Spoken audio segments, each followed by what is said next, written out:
साथियों, अहोई अष्टमी को लेकर बहुत सी जगह पर कंफ्यूजन चल रही है। कुछ लोग कह रहे हैं कि 24 अक्टूबर को है और कुछ कह रहे हैं कि 25 अक्टूबर को है। ऐसा नहीं है साथियों, अहोई अष्टमी गुरुवार अक्टूबर 24 को ही है। अहोई अष्टमी की पूजा का मुहूर्त 5:46 से लेकर 7:03 तक रहेगा। इसकी कुल अवधि 1 घंटा 17 मिनट रहने वाली है। इस बार 24 अक्टूबर 2024 को गोवर्धन राधा कुंड स्नान भी गुरुवार को ही है। तारों को देखने के लिए सांझ का समय 6:11 तक रहेगा। अहोई अष्टमी के दिन चंद्रोदय 11:55 पर होगा। राम राम साथियों, अहोई अष्टमी की बहुत बहुत बधाई हो। आज ही राधा कुंड स्नान भी है। सभी कृष्ण भक्तों को राधा स्नान की बहुत बहुत बधाई हो। स्नान मुहूर्त की कुल अवधि 51 मिनट रहेगी। गुरुवार रात्रि 11:46 से लेकर 12:38 अर्थात अर्धरात्रि तक मुख्य स्नान रहेगा, जबकि उसके बाद भी स्नान चलता रहेगा। अष्टमी तिथि का आरंभ 24 अक्टूबर रात्रि 1:18 पर हो रहा है तथा अष्टमी तिथि का समापन 25 अक्टूबर रात्रि को 1:58 पर होगा तथा इस दिन अमृतकाल, गुरु पुष्य योग, सर्वार्थ सिद्धि योग, अमृत सिद्धि योग और विजय मुहूर्त भी रहेगा।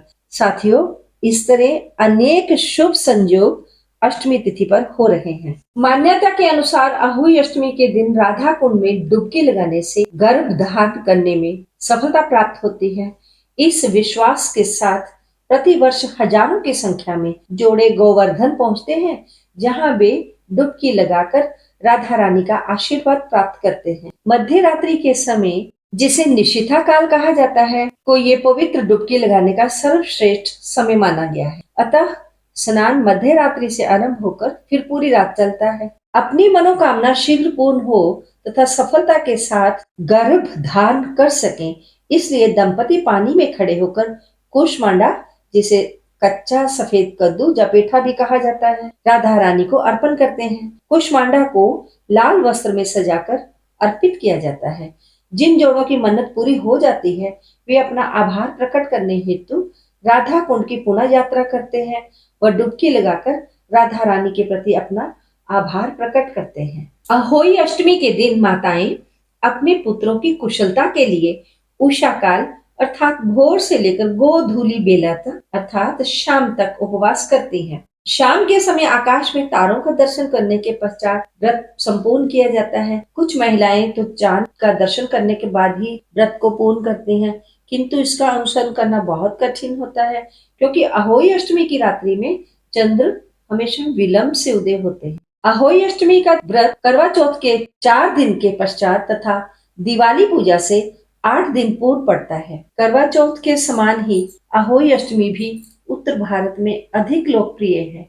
अहोई अष्टमी का दिन अहोई आठे के नाम से भी जाना जाता है, क्योंकि ये व्रत अष्टमी तिथि के समय किया जाता है, जो माह का 8वां दिन होता है। करवा चौथ के समान अहोई अष्टमी का दिन भी कठोर उपवास का दिन होता है तथा अनेक स्त्रियां पूरे दिन जल तक ग्रहण नहीं करती हैं। आकाश में तारों का दर्शन करने के पश्चात ही उपवास का पालन किया जाता है। पूजा की व्यवस्था शाम से पूर्व कर लेनी चाहिए। अहोई अष्टमी का व्रत करने से पूर्व संकल्प लेना चाहिए। इस व्रत की पूजा शाम के समय ही की जाती है। इससे पूर्व सारी तैयारियां पूर्ण कर लें। यदि आप दीवार पर माता का 8 कोनों का भित्ति चित्र बना सकती हैं तो ठीक है, और यदि आप नहीं बना सकती तो आप फिर अष्टमी का कैलेंडर ले आइए, उसे दीवार पर लगा लीजिए। देवी अहोई के समीप कांटेदार मूषक अर्थात सई और उसके बच्चों की तस्वीर भी बनी रहती है और 7 पुत्र और बहुओं की तस्वीर भी कैलेंडर पर बनी होती है।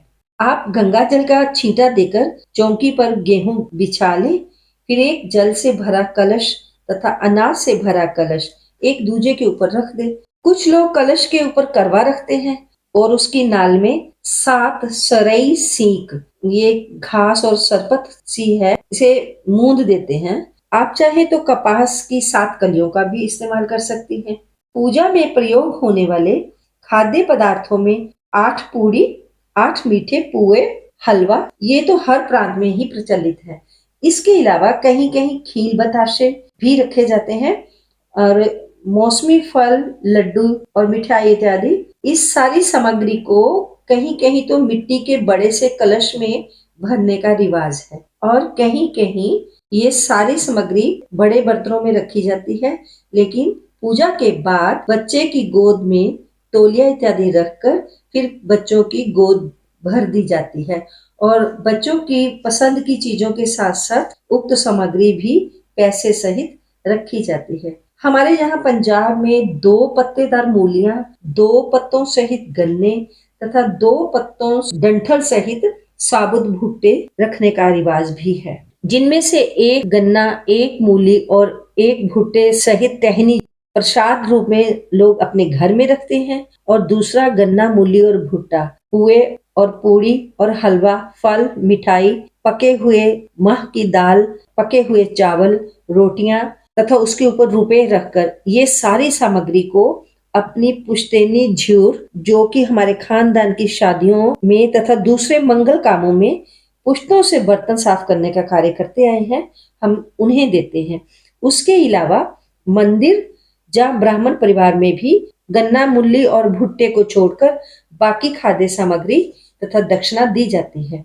कई जगह पर परिवार की किसी वृद्ध महिला को ही दे देते हैं, लेकिन करवा चौथ के व्रत के जैसे ही सब जगह सासू माँ के लिए वायना अवश्य निकाला जाता है। बहुत से प्रांतों में स्याऊ माता की माला को भी लोग पूजते हैं। ये चांदी की बनी होती है। जब भी परिवार में पुत्र का जन्म होता है या किसी पुत्र की शादी होती है तो इसमें फिर हर बार चांदी के 2 मोती पिरो दिए जाते हैं। यदि कोई नया जन्म या नई शादी नहीं हुई है तब भी उसका धागा तो हर साल बदला ही जाता है। पूजा के समय अक्षत, रोली, दूध द्वारा फिर उसकी पूजा की जाती है। उसके बाद इस स्याऊ को अपने गले में पहना जाता है। कथा सुनकर अहोई माता की आरती करते हैं। तारे को अर्घ्य देकर व्रत का पालन करते हैं। कहीं कहीं स्त्रियां चांद को अर्घ्य देती हैं। चांद अधिकतर 12 बजे के आसपास निकलता है, इस कारण कुछ कठिनाई बढ़ जाती है। जो कलश का पानी है उसे दिवाली वाले दिन कई स्थानों पर दिवाली से 1 रात पहले बच्चों को स्नान कराया जाता है या उनसे उनका हाथ मुंह धुलाया जाता है। आप सब पुत्रवती सौभाग्यशाली हो। ज्योतिष क्योरी चैनल की तरफ से एक बार फिर से आपको अहोई अष्टमी तथा राधा स्नान की बहुत बहुत बधाई हो। मिलती हूँ एक नई जानकारी के साथ। तब तक आप अपना ध्यान रखें, स्वस्थ रहें, मस्त रहें, खुश रहें। ओम नमः शिवाय।